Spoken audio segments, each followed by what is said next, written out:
I do not care about the multiverse in this capacity. I was telling a friend, like, Age of Apocalypse in the X-Men comics, one of my favorite X-Men stories. It's really not so much a story, but a bunch of interconnected stories.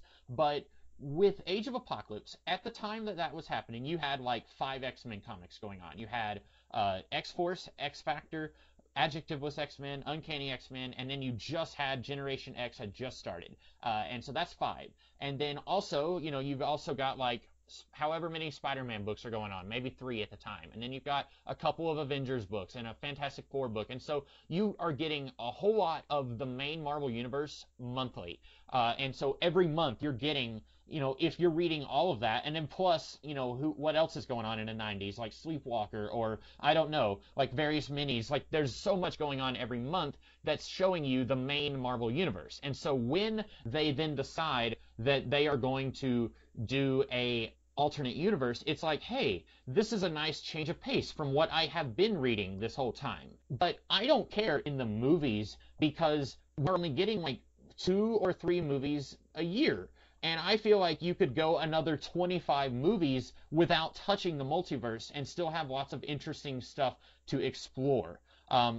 So when I first heard that Doctor Strange, the sequel was going to be called The Multiverse of Madness, I thought, okay, maybe that's going to be like, in this reality, this is where, like, the mindless ones live. And in this reality, this is where, like, green centaur people live. And in this reality, this is where, like, flaming head people like Dormammu live. And so it's like, it's a multiverse, but it's not, like, the multiverse like what we're seeing here. It's alternate worlds, but it's not, like, alternate Earths necessarily. And so I thought, okay, maybe that'll be good. And then for however many months, we've been hearing rumors that the next Spider-Man movie is going to have Andrew Garfield, and it's going to have Tobey Maguire and Jamie Foxx and that one guy from Indiana Jones who played Dr. Octopus, and it's going to, like, everything that you've ever seen in a Spider-Man movie is going to be in this. And when we talked about Far From Home, I think I said I liked it about as much as Homecoming, but rewatching Far From Home a few months ago, I liked it significantly less because what I liked about Homecoming was the stakes were small.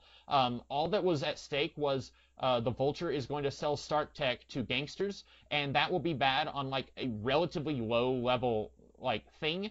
But then Far From Home is like, oh, all of Paris is in danger, and I like that a lot less. And now it's like, oh, the next one, it's got to be the multiverse. It's basically another version of the Spider-Verse movie. And I don't want that. I want Tom Holland to just be Spider-Man. Andrew Garfield had his chance, and so did Tobey Maguire. I don't want to see them come back. And so for me, like, I've been really, really iffy on what they're going to do with the X-Men and Fantastic Four. When Endgame came out, I was really excited because I assumed it would be a lot like how they introduced a new version of Spider-Man in this reality. It's not the same Spider-Man, it's just a brand new character who is Spider-Man who lives here. I don't want to see them bring back the Fox X-Men because I've already seen that before, and they weren't especially good the last time we saw it. This Loki show is showing me, okay, they are diving full into the multiverse, and I just don't care. Because when you're only getting 2 or 3 tastes of the Marvel Cinematic Universe a year, even if you're counting all the shows, like WandaVision, Falcon, Winter Soldier, and Loki, and now, like, Black Widow. That's 4 things for this year. That's still not a whole lot when you're reading, like, 10 or 15 comic books a month that are set in the same universe.